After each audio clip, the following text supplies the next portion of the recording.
So third I चक्रा जर तुमचा block असेल, ह्याचा रंग आहे डार्क ब्लू, इंडिगो ब्लू म्हणतात. समजा तुमचा थर्ड आय चक्राचा ब्लॉक असेल तर त्याचं पहिलं लक्षण काय?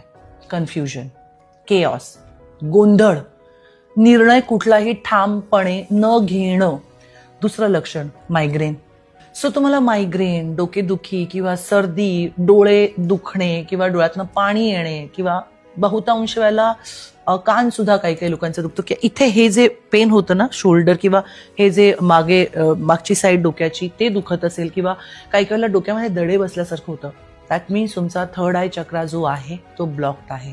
त्याच्यानंतर इमॅजिनेशन न येणे, लॅक ऑफ इमॅजिनेशन, म्हणजे कल्पनाशक्ती किंवा तुम्ही क्रिएटिव्ह असाल आणि अचानक तुम्हाला वाटते की मला आयडिया सुचत नाहीये, मला काही नवीन सुचत नाहीये. या सगळ्या गोष्टी जेव्हा होत असतील तुमच्या आयुष्यात किंवा तुमच्या फ्रेंड्स फॅमिलीमध्ये, 100% सांगते तुमचा थर्ड आय चक्र म्हणजे आज्ञाचक्र ब्लॉक्ड आहे.